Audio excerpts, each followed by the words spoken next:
Okay. Grand Rising, everyone. This is Ron. Sunday, November 16th, 2025, a little after 11 a.m. So let's get started. See if we have any questions. Anyone?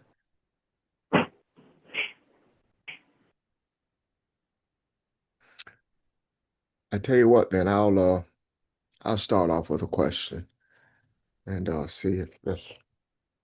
Uh,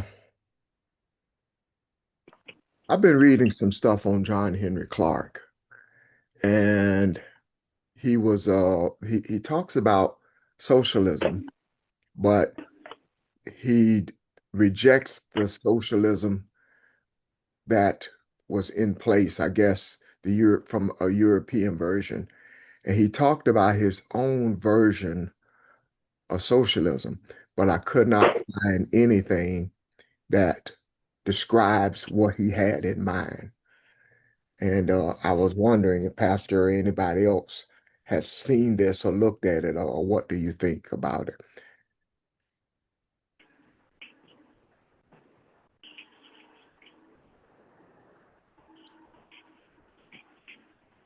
See if anyone else has any input to that before I speak to it.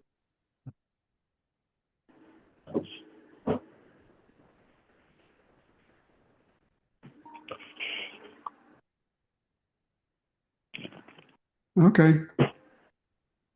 One, would you make sure your phones are muted, please?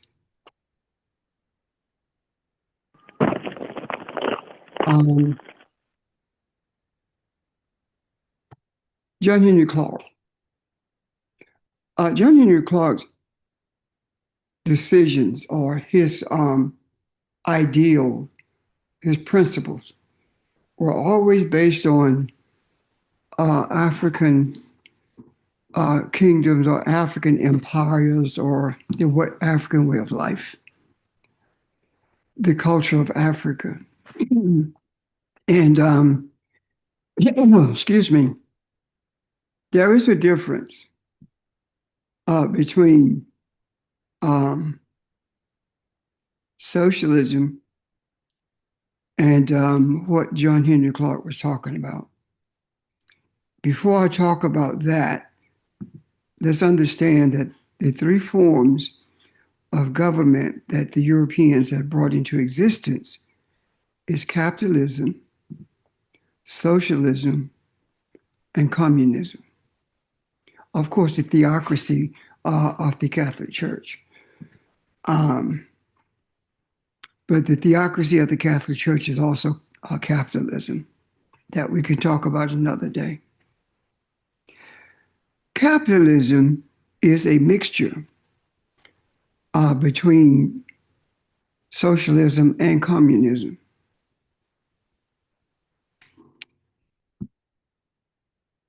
The capitalism is a system where the wealthiest people live according to the principles of socialism. The major corporations are socialists. The mom and pop businesses are capitalists. People who are mid income or lower are capitalists.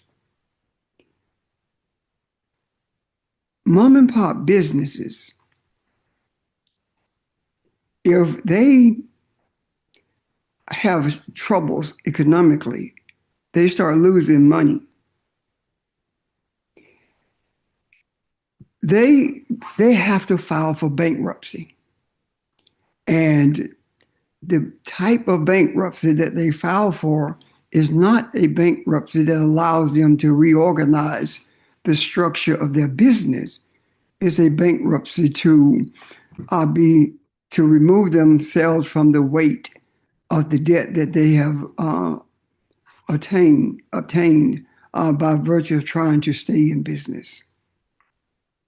Major corporations file for bankruptcy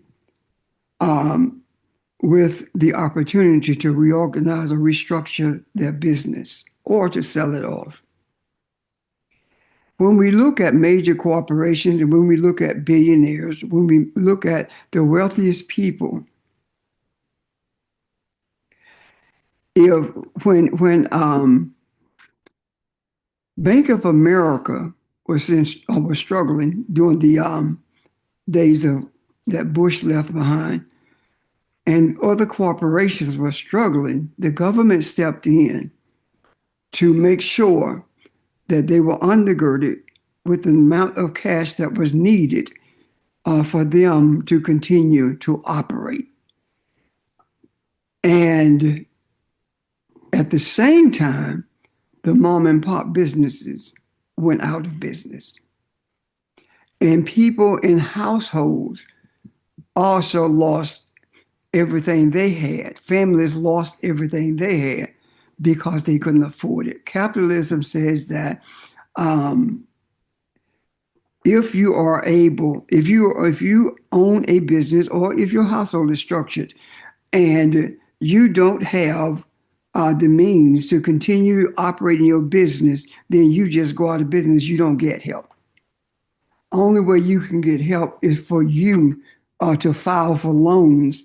And by the time you get to the point where you begin to file for loans, if you can get one, it simply piles on your debt, and you end up losing everything. Socialism in countries where socialism is in total control. I'm sorry, that's called socialism rather, that filters down to the people. It is not that much different than communism. Both of them speak to the common ownership of the production of goods and the distribution thereof. So both of them are saying that the people own everything. And because the people own everything, everyone benefits from the system. Well, you can look at China and Russia and see that that's not true. As well as looking at this country when it comes to capitalism / socialism is not true. What Clark was referencing, Dr. Clark was referencing, is the governmental standards that prevailed in Africa before the incursion of the Europeans. And that was not socialism. It was not communism. Neither was it capitalism. It was communal living, a communal society. A communal society is different than all of them because a communal society truly benefits everyone in the community, everyone in the society. Everyone is interdependent on each other, from those who govern all the way to those who are the worker bees. If you want to see or to understand how the system of communal society, of a community society, was structured, then all you have to do is look at the structure that Gaddafi had in Libya before the United States destroyed it. And just to state it briefly, in Libya, there were no homeless people. There were no one who was unemployed. They had no bills, period. And the education was free. Medical treatment and medications were free. Everything in that country, well, it wasn't free. The people labored for it. So everything in that country was provided.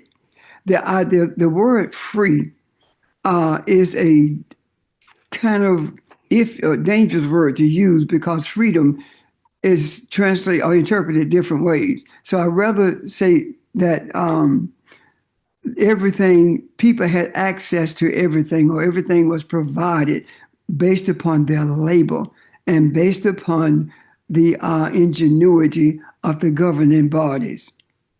Right now in Burkina Faso, that's this kind of structure that's being built upon the one as Libya was structured, just like Libya was structured. So Dr. Clark was not referencing European communism, European socialism, or European capitalism. Dr. Clark was talking about a communal society that was structured in Africa long before Europeans were ever on the earth. I hope that helps. Are there questions about that?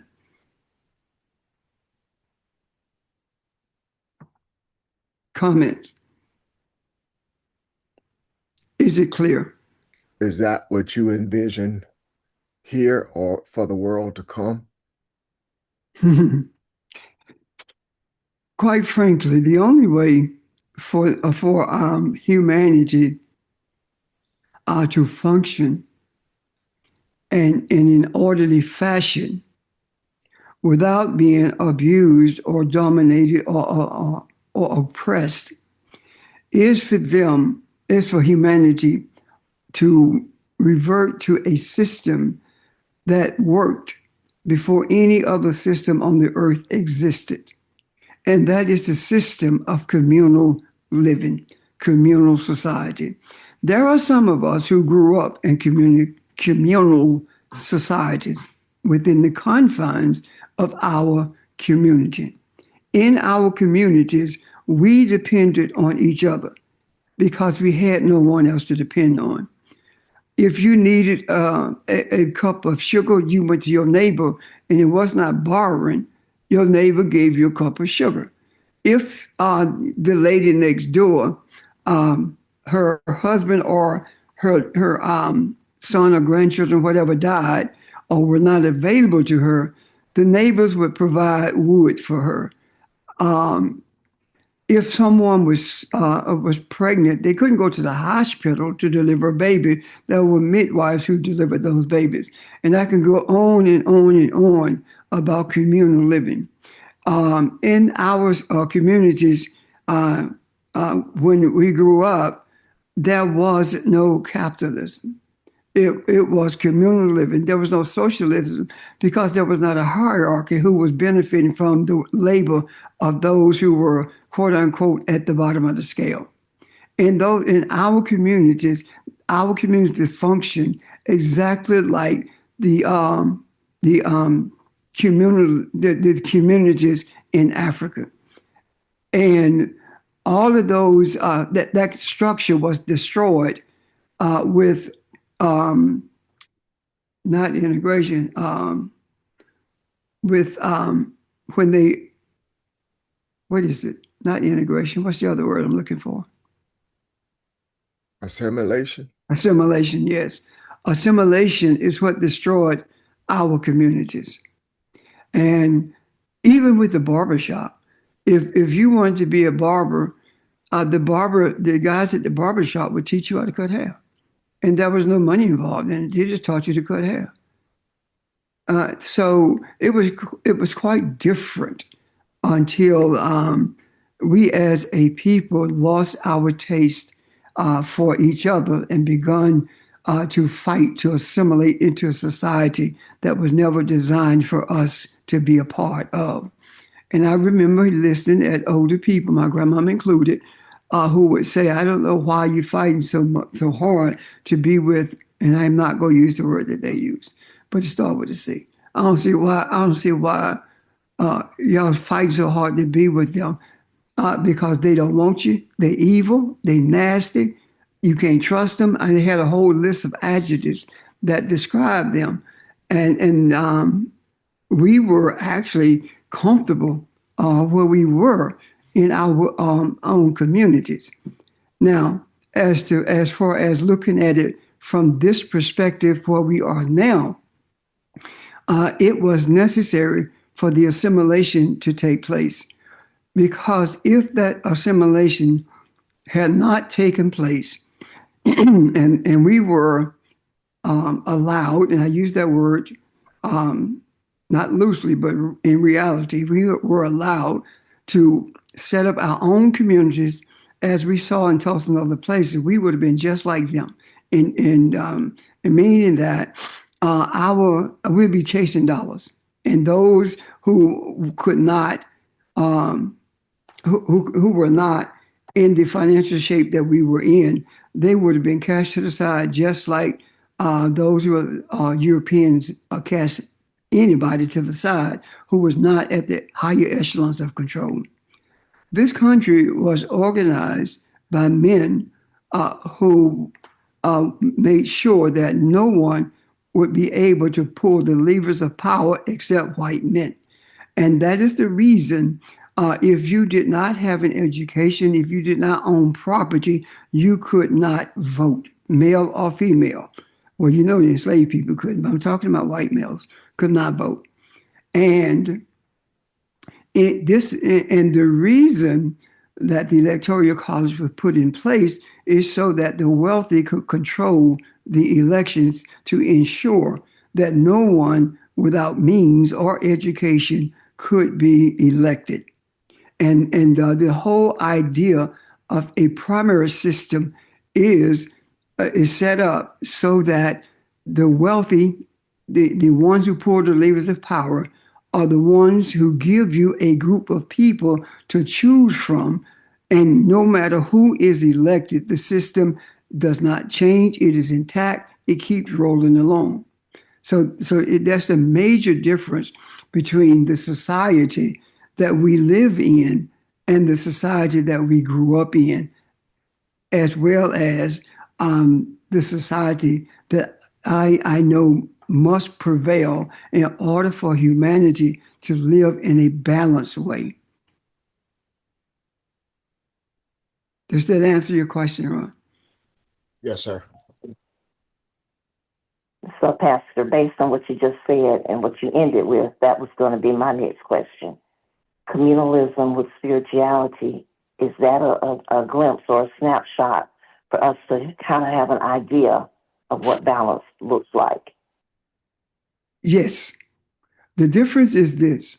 In our communities, when I grew up, they were spiritual. They went to church, but they were spiritual. And what I mean by that is I've talked to you guys about how my grandmama knew when people were going to die, how she woke us up, my aunt and me, at 4 o'clock in the morning, told us Martha was dead. Martha was dead. We went to the house to look at Uncle Ben, take care of Uncle Benny, and it was there. And when I asked her how, she said Martha visited me. She came to the window. That's how I knew she was dead. So there were people in our communities who were spiritualists, even though they went to church. Their type of, their sense of worship, their sense of godliness was totally different than what we see today. When pastors and preachers start going to seminaries, they ended up becoming cemeteries because everything died that was in them, and they came back to our communities with a gospel of enslavement, with a gospel of bondage, and because they were educated, they lorded that over the people who were in the churches. And it grew to the place where Black preachers in particular became the dominant forces in the communities, and their efforts, their movement was controlled by European preachers. And if you were a Black preacher, as is to this day, and you did not follow what white preachers determined were the ethical means of being a preacher, you were ostracized and your people would follow suit, as in the case of Carlton Pearson. We are very familiar with what happened with him, but that has been happening throughout our lives in this society. Does that answer your question, Kathy? Yes, thank you. Thank you. Anyone else?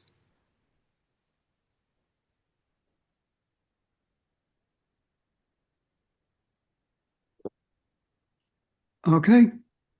I have something else. Um, this seems like it's a little off. All of this is uh, kind of spurred by where we're headed, trying to get a glimpse of what this looks like to my eyes. The scripture speaks in several places, and I'm trying to find one where it talks about weeping. There will be weeping and gnashing of teeth. And I'm not sure we're not seeing that now. I don't, I hadn't broken that down to see exactly what that Mm. looks like. We are seeing that now. Yeah. Um, the gnashing of teeth speaks to hardship. It speaks to anxiety. It speaks to fear.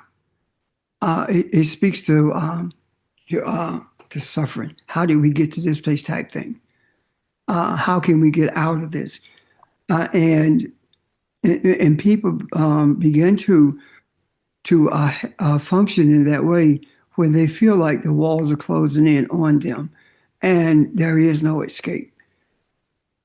And that is the best time in the world for humanity. When humanity is desperate, when the humanity is in tears, when they are crying because they are human, especially the African, not realizing that you're God. Um, we talk about how we have seen worse times and we've always survived. Well, the reason there has always been an escape route for us from the genocidal maniacs who sought to destroy us is because you are the escape route.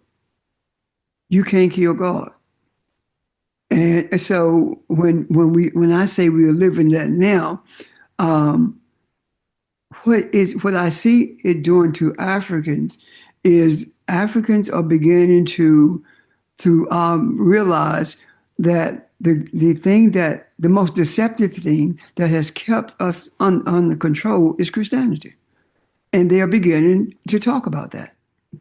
And um, we see Europeans and those with European mindsets.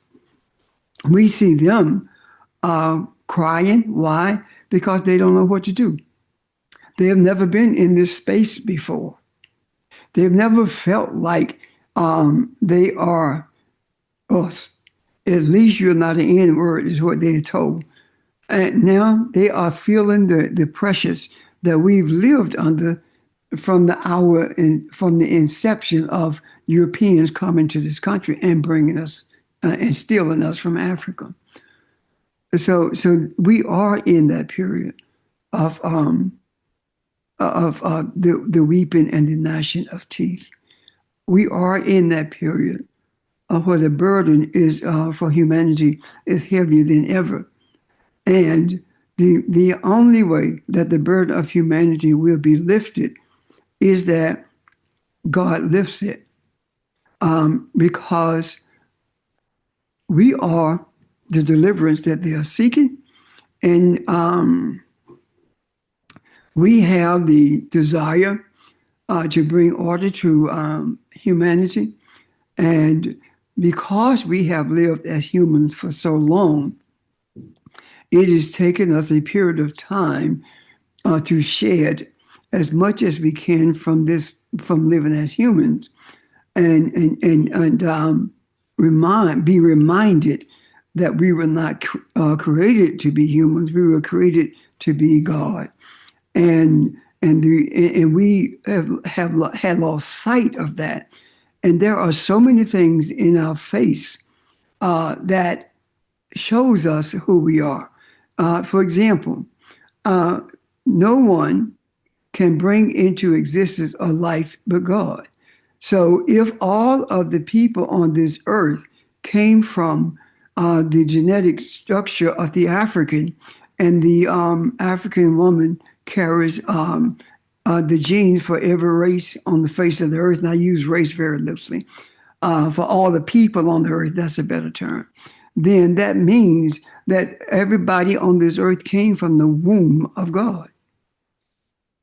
And that in itself puts us in the space where we were created to be, and that is being the gods in these bodies. And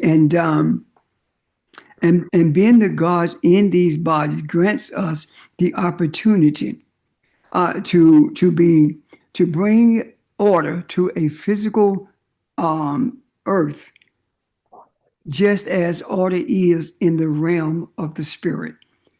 The physical body that houses all of the genes for all of the people on this earth says that the physical God in the earth is are the children of Akabalon.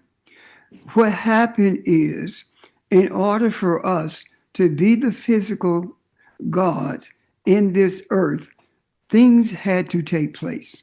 And what had to take place is those who departed from the womb of the African mother, those who departed from that womb and became the people that they are, different than the African, far less to zero melanin in them.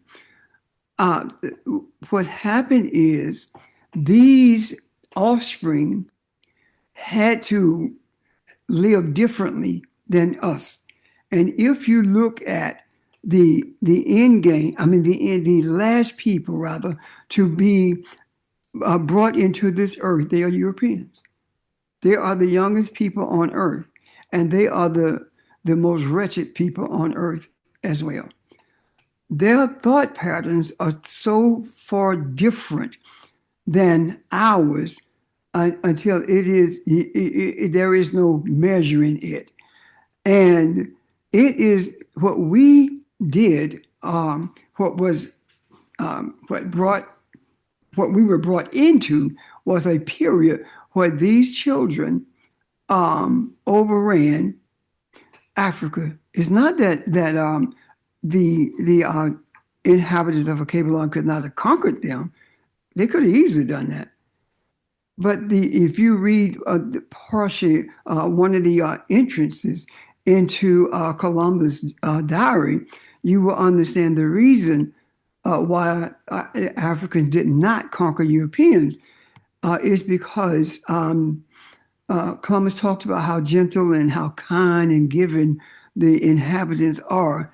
And he went on to talk about, and they would make great servants. They would be easy to conquer. So they were iron, conquer, and greed before we even knew what they were doing.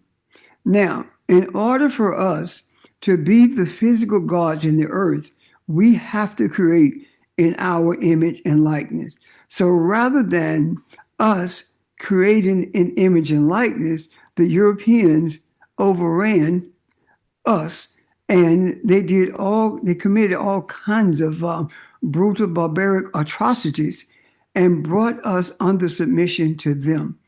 And that is when Elohim started having a human experience. And, and that human experience of Elohim is the experience that we are purging from us to this day. Why? Because we took on the mindset of a group of people who were the most ruthless people on the face of the earth.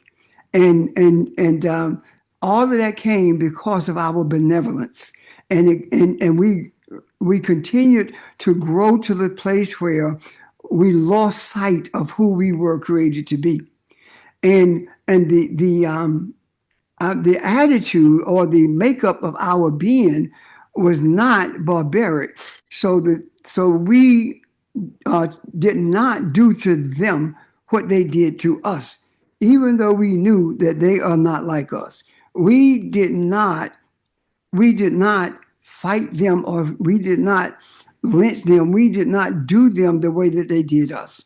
we could have very easily conquered them had we chosen to do so. But in order to do that, we would have to become like them. So the prevailing attitude of the children of Achabalon was, God is going to deliver us, and not realizing that the God who's going to deliver us is us. And now we are in the process of that deliverance, and that deliverance is being manifested to us every single day. The structure of this society that seemed to be impenetrable, that seemed to be so vicious until no one could actually overcome that mindset and overcome those actions. And the Martian did not do it. They just changed the way that they approached us, or the way they controlled us. However, the thing that began to crack this societal structure was when we began to see that we are Elohim, we are God, and when the more we embrace that, the more crumbling we experience in this society, and the crumbling that we are seeing is the results of what we have desired. And in the majority of what's happening, we saw it coming before it got here.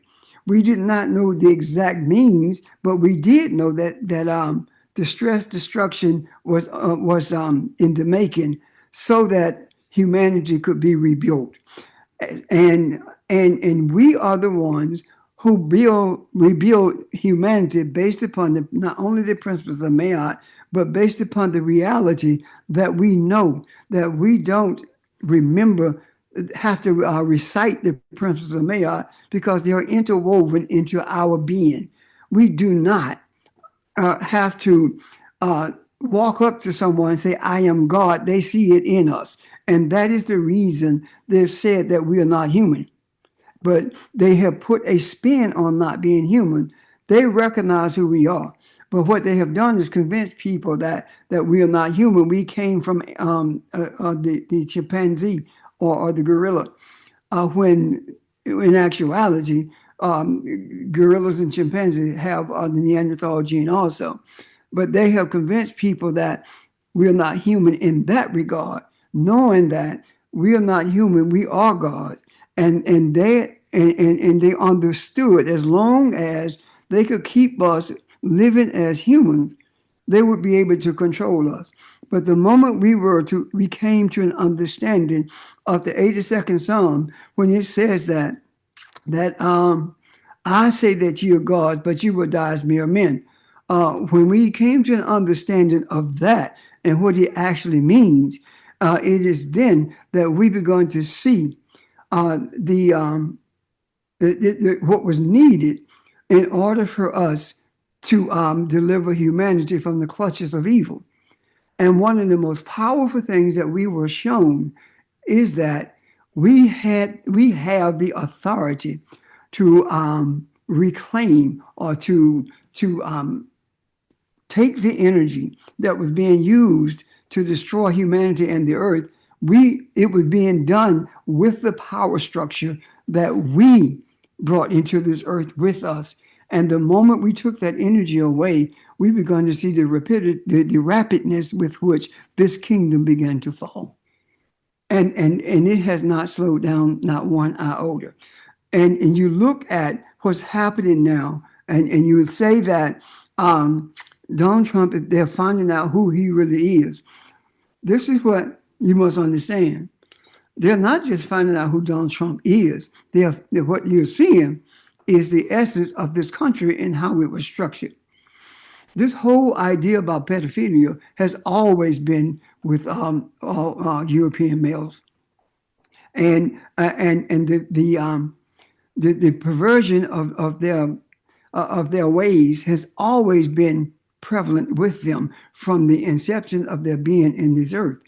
They just dressed it up differently than what it was when they lived in caves.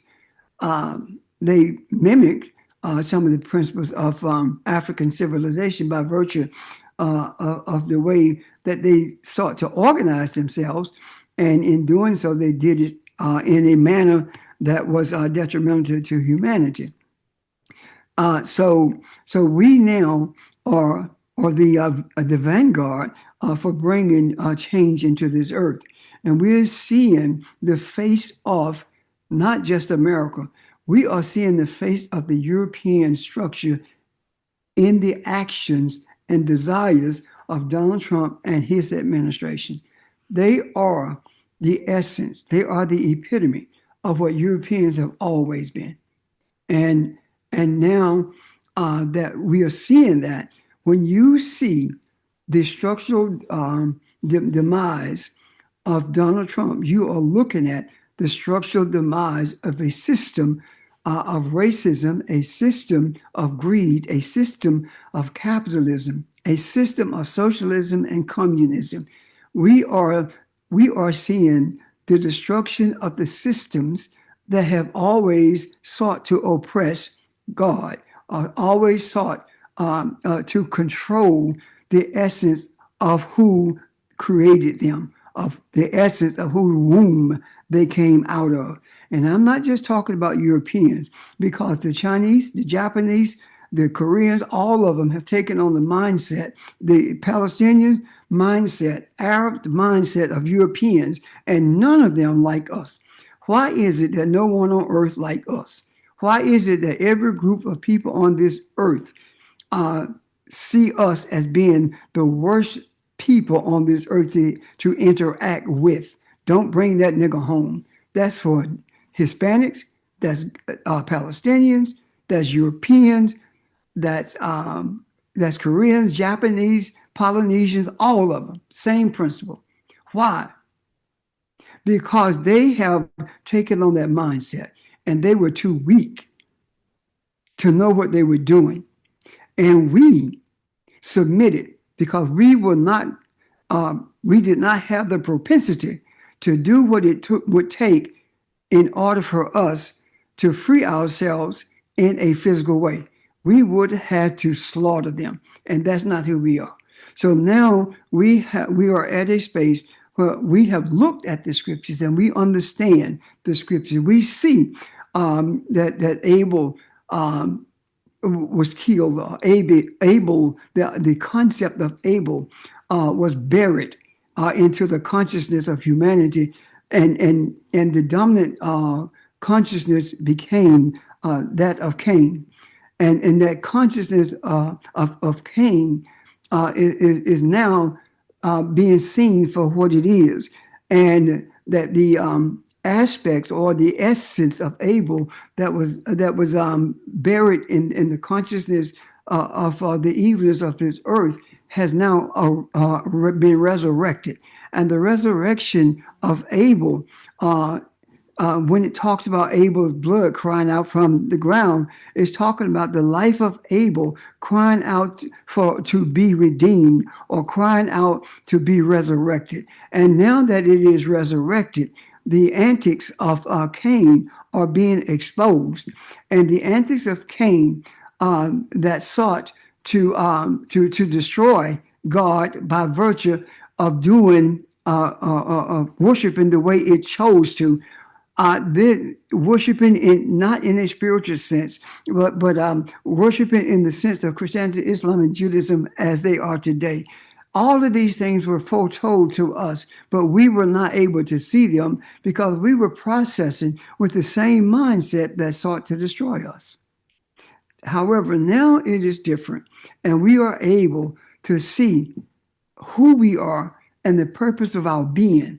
And not only has the blood of Abel continued to cry out from the depth of the consciousness of this evilness, it still is doing that. And as it does that, and we are putting life into the macro, and people are embracing that life, Africans in particular, African females in particular, are embracing that life. They are the ones who are saying Christianity is bondage. It is not freedom. I'm a spiritualist. I am not a Christian, a Jew, or Muslim. I'm none of those things. I am a spiritualist. And even when we call ourselves African Americans, we must understand. Even when people say I'm not an African, I'm an American, they still don't know what they're saying. What they're actually saying is that what they are saying, but not knowing what they're saying, is I am indigenous to this land. And what they think they're saying is that I am a part of this structure of America, this governing body of America. I am a part of it. And that could not be further from the truth.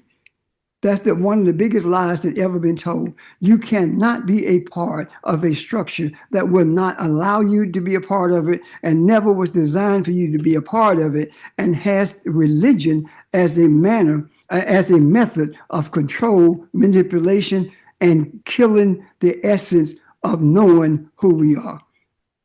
Questions, comments? Is that clear? It's clear. It's clear. Sorry. You went into Cain and Abel before I wanted you to, but that's okay. Well, you want me to. Yeah, because you said something that caught my attention, and I saw Cain and Abel. What you said was, and these are my words because this is how I framed it so I can understand it. You said benevolence was the catalyst for all of this. Yeah.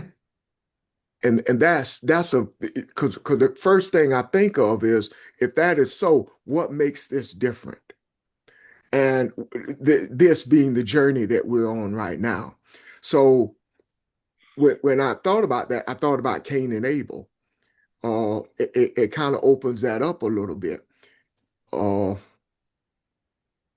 And you said a lot, and I'm trying to. You said something I can't remember now, but that opened that up a little bit. So Seth represents the balance of that, right? The concept of there being balance. It takes, but benevolence will always be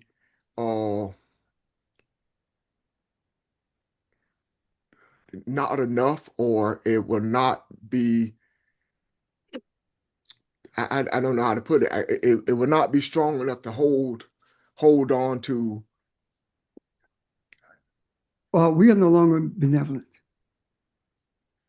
God does not have to be benevolent. God has to be truth.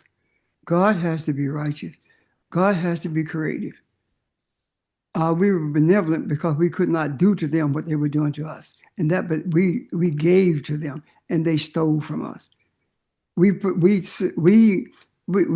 allowed them to survive, as opposed to us taking them out for what they did to us. And to show the strength of that, even I think it was World War II, was it? When Italy made an effort to conquer Ethiopia and couldn't do it. If we had fought the same way, when instead of being the given people that we were, the same thing would have happened with Europeans, and they would have been slaughtered. There's no way in the world they could have conquered us on a physical level. We were not sent here to fight physically. We were not sent here to do that. We were sent here to be physical gods. These are our children. These are the offspring of the womb of Africa, is what I'm saying. So our benevolence to them is still to this day really being shown. But when we get to that space where people embrace the reality, not only who we are, but who they are, it is then that benevolence is not necessary, because everybody's benevolent to each other. It's a two-way street. When I talked about benevolence of the African, I'm saying that we express benevolence towards them, but they did not towards us. I got that. Yeah, I got okay. loud and clear. Yeah. That was loud and clear. Yeah. And we still do it. We still do it. Every Sunday morning, message is delivered that keeps our people in bondage. It's sick benevolence, but that's exactly what it is. We're trying to keep the white folks happy. so that they won't come after us. That's the way that works. And that is based upon fear. Does that make sense? Mm-hmm. It does. Did I respond to the question you were raising? Audrey had they're coming up next, y'all. Did I respond to that? Yeah, I'm not sure what I want to ask. I see it, but I can't Okay. words. But When yeah, you get a thank you. clarity on the way to phrase the question, just stop me, okay? Okay. Audrey? Um, Good morning, everybody. You were talking about when the downfall of Trump would be the downfall of all of those um, pseudo institutions. But my question is, does that include misogyny and pedophilia, Yes. or all? Because all those are tied up in there too. Yes.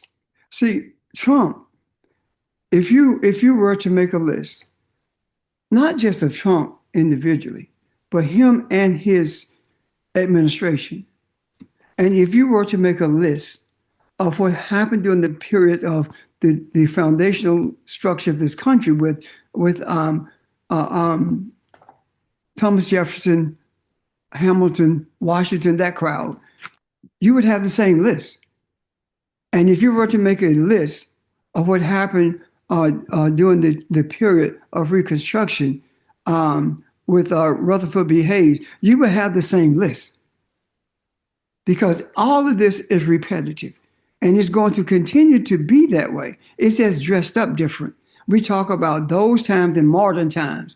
We just live in a different manner than we lived back then. We have material things are different and more convenient than they were then. However, the energy is exactly the same energy. Does that make sense? And when you raise that question, Audrey, I'm talking about the energy that's being shown that has been hidden for so long, or we've been blinded to it. Now it is being revealed, and the revelation of this energy is not a revelatory in terms of our words. The revelation of it is the redemption of truth. And the revelation of it is speaking to the souls of Africans in particular, and the suffering that Europeans in this country are experiencing is what bringing them to the place where they see that they have been voting against their own interests. They see that they have been supporting a system that has kept them in bondage just as well as it has us. Anyone who can control whether you eat or not has you in bondage. Does that make sense, Audrey? Sure. So, But I was just wondering about those specific things because they yes, seem to be so prevalent those specific things, yes. among that group of people. Yes. Yes. Thank you. Charles, were you Yes, about to ask? sir. Yes. The question I was getting ready to ask, it was in Matthew 10 and 28, when Jesus had told them, "Don't fear the people, to kill you. He said, fear the one that can kill the body and soul." Explain that with this today thing, because you just talked about the fear. Charles, I have not looked at that to see how soul is translated from the Aramaic as opposed to the way we see soul today. So when it talks about killing the body and the soul, it's referencing the Creator. However, I'm not even sure that is translated right.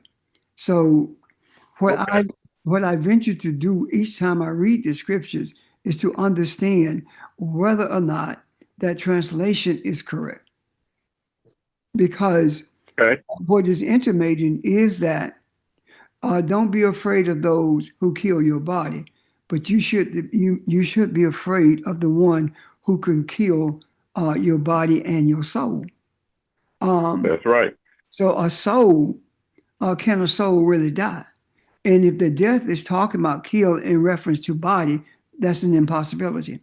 If the death is talking about your forget for your being put in a state of forgetfulness where you don't even remember you have a soul, then that is a different thing than a physical death.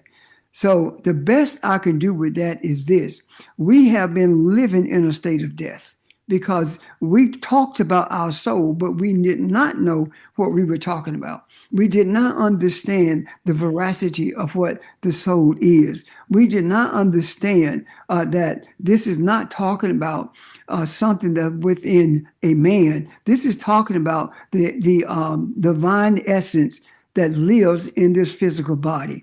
And so when it talks about fear the one who can destroy both of those, I have to look at that to see if it's translated right, because the only one who could be put in that position would be Elohim. You have to start in verse 24, Pastor, when you look at that. Okay. Yeah. So that's right. Because the reason I brought that up, Pastor, I saw that it was talking to us as a people of God that we didn't have to fear. Well, I have to look at that, Charles, before I can give you a definitive understanding based on what I'm seeing. Now, there may be someone else, of course, who sees it. And I ask you if you would weigh in on this and help us to see what you see. Grand Rising family. A part of what I see based on what's been discussed is we are walking dead anyway when we don't know who we are. And that killing of the soul, and I'm not sure about that word killing, but it doesn't matter, because the issue is if we don't know who we are walking dead in a sense anyway. We are not living and being and doing what it is we are purposed to do when we're separated from, when we try to divide ourselves and separate ourselves from our source. And so we're not effective. We are not contributing to to mankind's deliverance. We're not or mankind's beneficence. As long as we don't know who we are, what good are we? We may as well be, quote unquote, dead physically as well as spiritually, in a sense, until the next iteration of life, when we have an opportunity to do it again and get it right. Thank you. What chapter is that again? 10. Matthew 10. 28. Okay. I got a question if no one else is in line. Mm-hmm. I'm thinking about how these children of ours kind of came out of us. And I want to understand better how this type of thought was part of us before it became separated, and why it was necessary for it to separate, I guess, in order for correction or something like that to take place. But what did that look like? I mean, were there aspects of our society that thought this way? I don't know. Does that question make sense? Mm-hmm. It does. Okay. In order for us to get a glimpse of this, we have to go back to Genesis. Excuse me. And in going back to Genesis, we also have to remember that Genesis is not pure in its writing, in the writings of it, because it has been doctored as it was taken from the ancient writings of the Kemites, of the Kemite priesthood. When it talks about a garden, when it talks about in Akabalon, there is a spiritual essence there in Kabbalah. And that spiritual essence in a Kabbalah is the ability to be human and to be spiritual. And the humanity of that is being aware of good and evil and being aware of spirituality.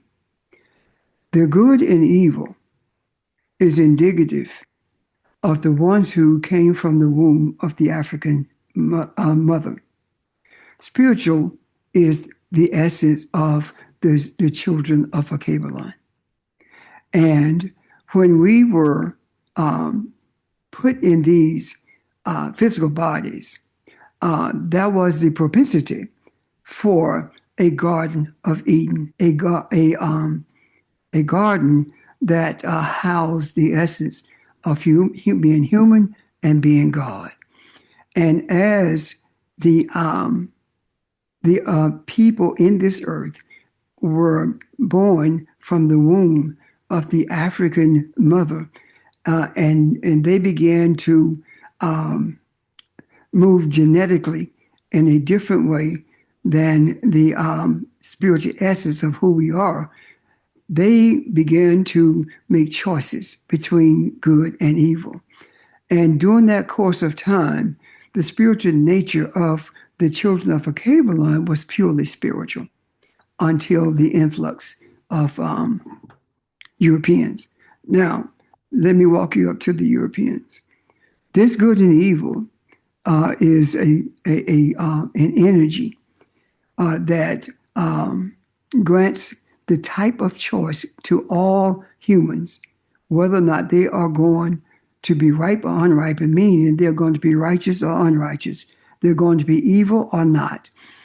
And what happened is those who left the womb, as the further they got away from us, the more the recessive genes began to bring into existence different types of people.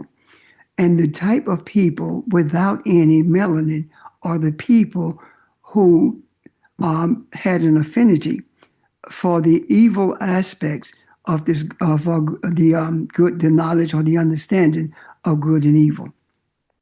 And there are those Europeans who have in them knowledge of good, meaning that there are those who make every effort to be ripened, but the dominant mindset of Europeans has always been evil.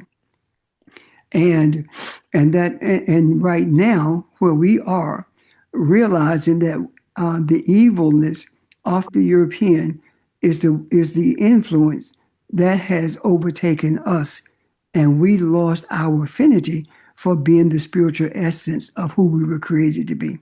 The spiritual lives that we lived prior to the incursion of Europeans into our lives were overshadowed by the Europeans.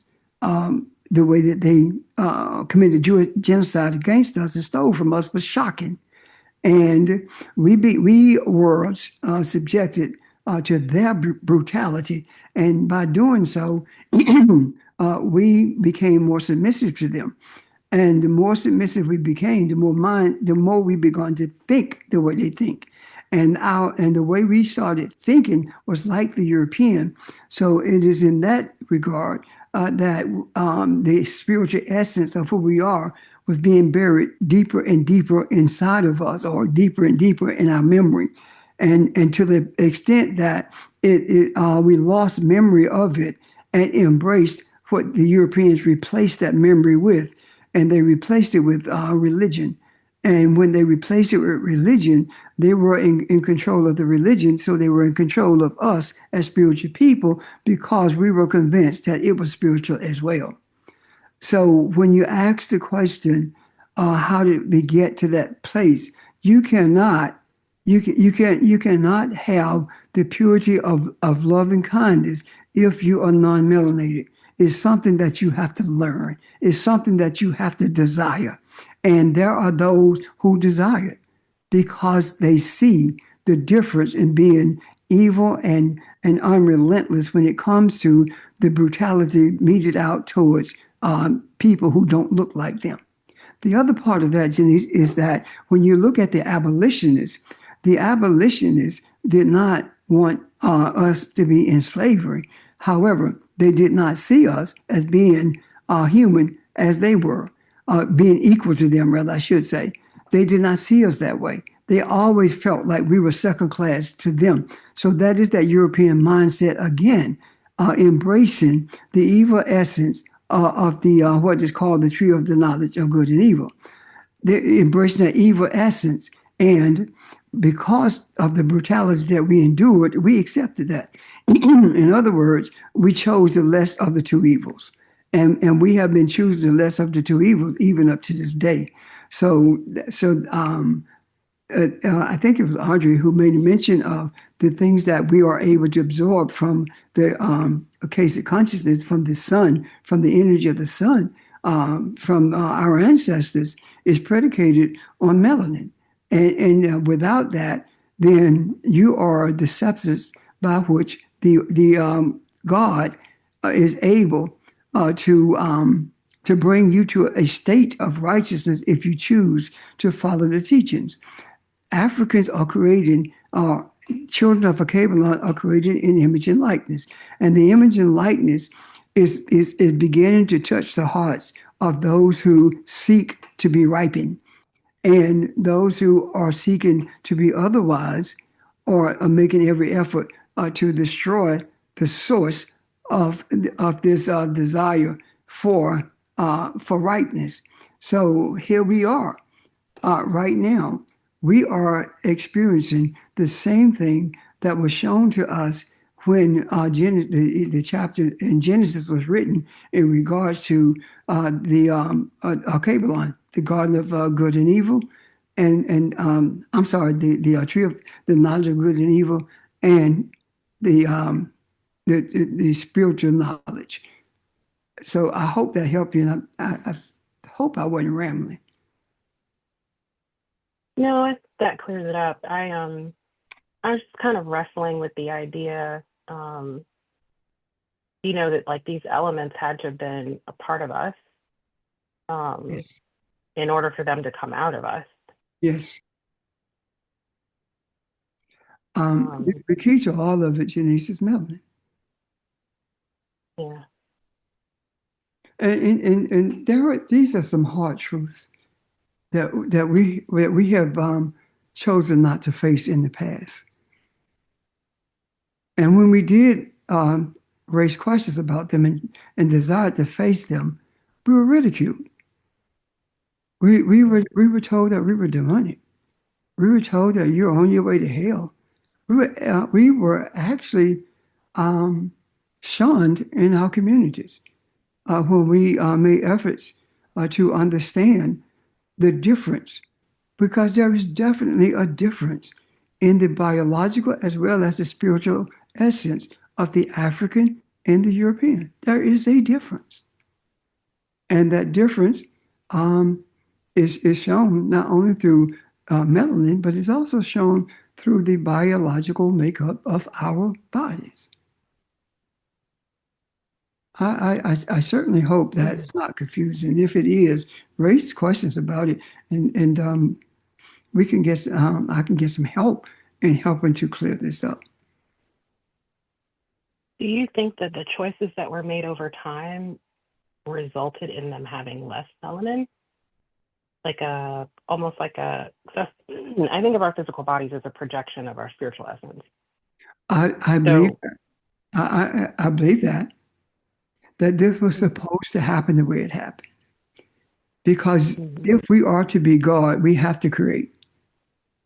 And I also believe that even though the children of Akabalon are melanated, I do believe that when the Europeans came from the womb, they begun to, what do you call that? Evolve differently than the African. And that evolution, them being in the place where they were, the Caucasus Mountains, having limited to no sun, they had no melanin. They received no melanin from the sun, and they did not have the mechanism because of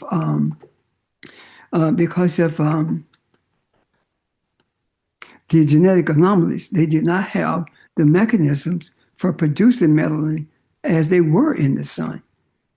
The European came into existence through recessive genes. And the recessive genes were there for a purpose. And everything that's in us, physically or spiritually, is for a purpose. And those recessive genes were the substance through which we are at a place now where we recognize that we are God in physical bodies. And if we are to bring this physical world to a place where it functions based upon Mayat, just as the spiritual does, then when that is done, we become the fullness of who we were created to be. Does that make sense, Janice? It does. Yeah. And again, there are hard truths that we don't want to hear, but we have to hear them. And the reason we don't want to hear them is because we have been taught that everybody is the same until it comes to white people talking about us. We're told that we are biologically the same, and every time that is found out or seen in a laboratory or during an autopsy that we are not the same, it is hidden from us, is never ever published in a manner that would help us to understand what it means. And when someone like me says that the pineal gland in the African is much larger than the pineal gland in Europeans, and the light that's in the pineal gland in the European is non-existent as the light in the African pineal gland is, which means that the pineal gland of a European is a receptor, and it receives from the spiritual essence of God in this earth. And if it chooses not to, then it remains in a state of evilness, unrightness. If it chooses to, it can be ripening. Those are the kinds of things we want to talk about. The pineal gland was not even recognized that way until the Vietnam War, when the pathologists recognized that the pineal gland in the brain of the African soldiers was much larger than the pineal gland in the brain of European soldiers. And Justice Kennedy talked about the immune system being stronger than that of the European, and people who look like us got upset with him because we are told that we are animals, yet at the same time we are told that we are the same biologically.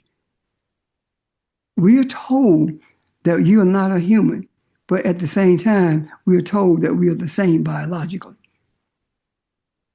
When biologically we are not, and it doesn't matter how you cut it, how you try to describe it, how you try to manipulate it, we are not like them. And that is not a negative assessment of the them. It is an assessment of reality. Now, if people take that as being a negative assessment, so be it. But it's simply the truth. Does that help, Janice? It does.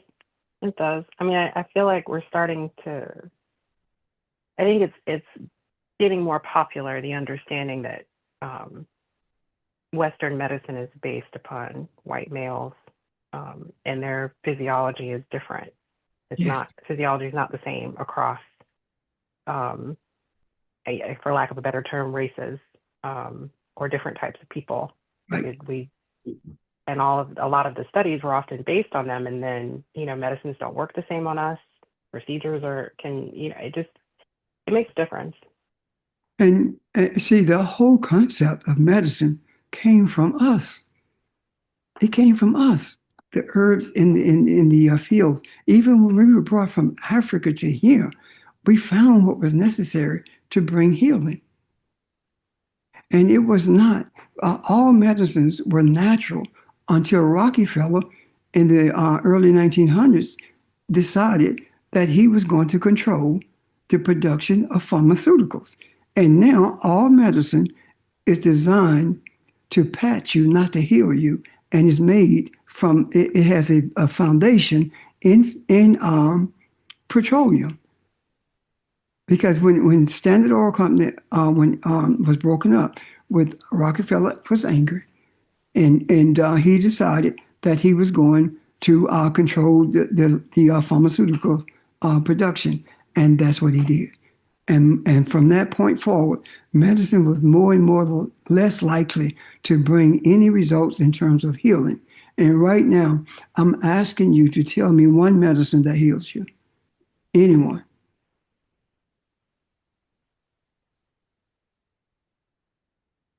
Because when medicine heals you, you don't have to take it anymore.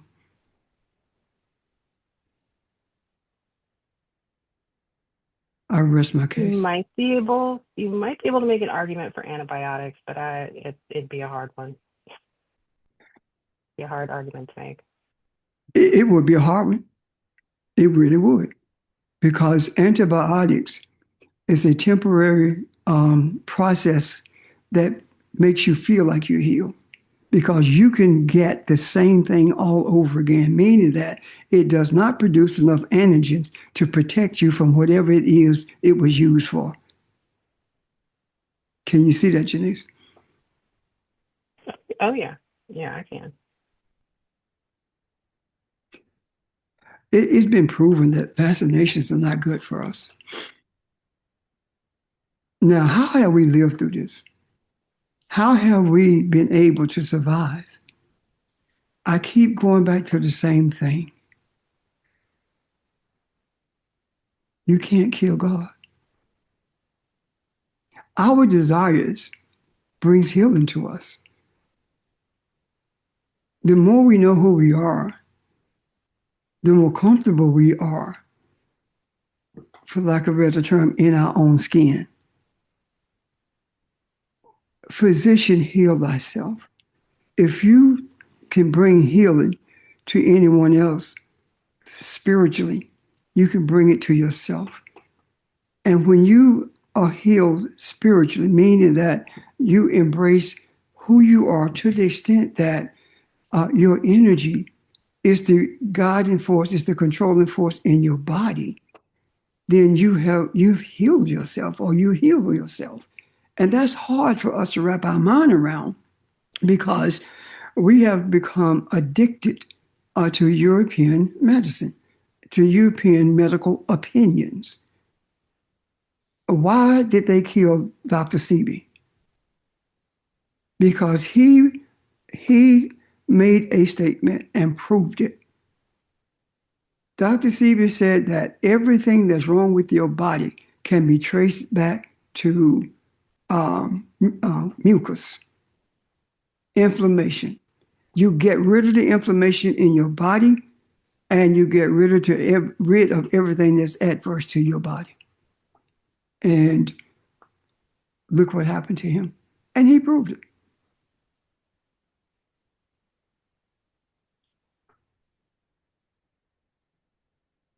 Janice, you good? No, I'm just thinking. Yeah, I'm good. Thank you. Okay. Anyone else? Any other questions, comments regarding this? Yes. I want to take you all the way back to when we started the lesson, and you were talking about what Christopher Columbus said about benevolence. And it was because of our benevolence that we were enslaved. And if I heard you correctly, you said we don't have to be benevolent now, we have to be truth. Yes. But I know that as teachers, we continue to teach, and I'm seeing benevolence as being loving kindness, and that's what I'm pretty sure it is. And we continue to teach even today as teachers that we are to remain loving kindness. So if I heard you correctly, are you saying that we were loving kindness and benevolence without correction to our children, or what are you saying as far as what we are to be doing today is truth, is loving kindness? We, But are you saying we failed because we gave no correction? Is that what you said? that's what I meant, even though it wasn't what I said. We were benevolent, but if I said that we could have destroyed them. We could have slaughtered every one of them. But because of our benevolence, because of our loving kindness, we didn't do that. And that's what Columbus wrote about, taking advantage of loving kindness. Recognizing the loving kindness, recognizing the heart of the indigenous people, and at the same time using that against them, us, in order to make us their servants, their slaves, and to take everything that we had. The reason the African did not have to conquer anybody is because empires conquer because they want what another country has. Africa had everything and was willing to give it to anyone. But rather than receive it as a gift, they decided to take all of it and control everything. So, Kathy, I hope that that's an answer or response to your question. Yes, because you're saying that the correction could have been in destroying them then.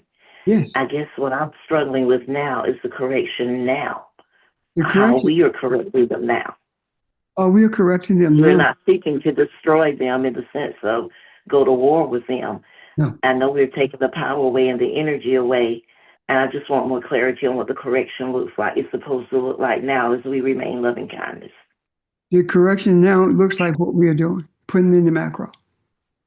And the correction is experienced every time that we are on the phone the first Sunday with California. The correction is never supposed to have been physical.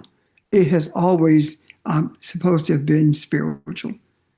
And if it's not spiritual, then we will never live in the fullness of being Elohim.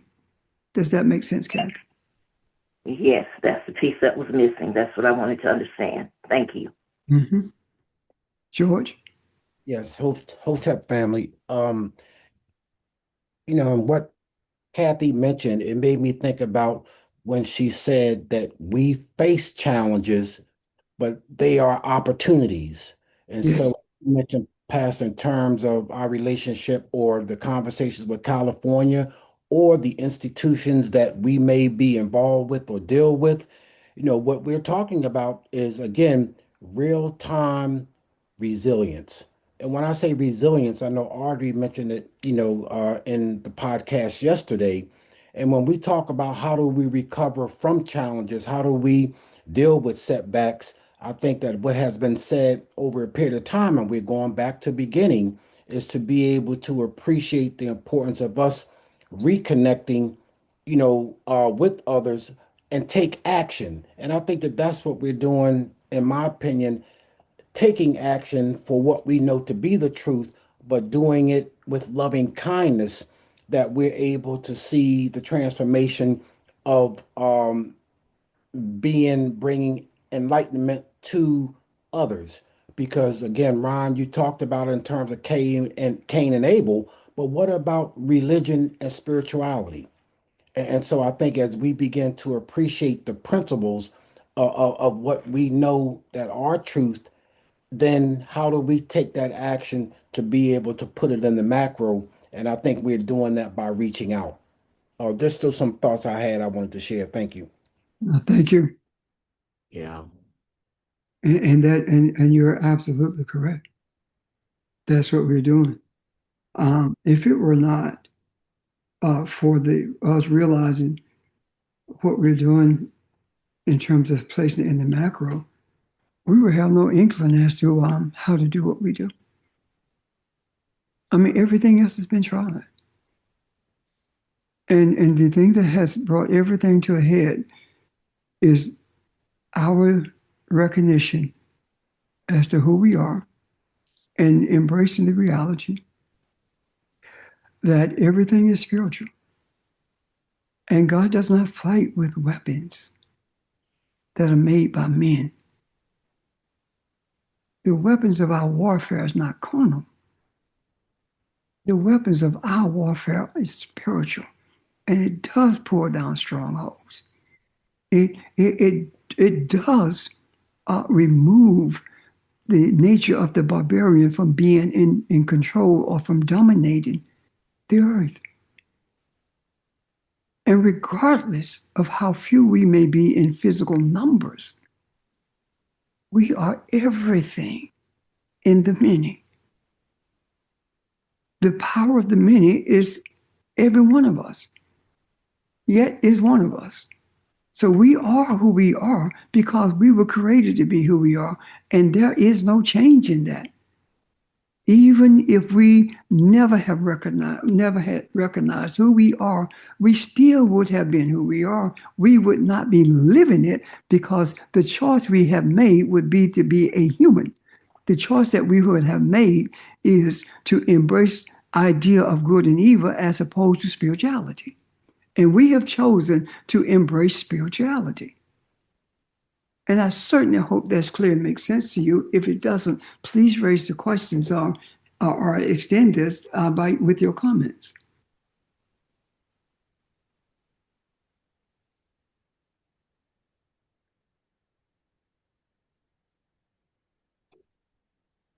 I'm done, Ron. Yes, sir. Unless there are questions or comments. Okay. All right then. Good session. Good energy. If something do come to mind, and please jot it down or send a text, and we'll begin there tomorrow evening. Okay. Teachers, facilitators, you're going to at some point this week receive a message about some dates for us to possibly meet, and we'll give some more clarity on that once we get the dates set up for us to meet. Audrey, Yes. would you if you are coming coming home between now and the end of the year, just let me know so we can kind of sort of work around those dates. Okay. Okay. I'll text you. All right. Thank you. Okay. Very good. Anything else? All righty then.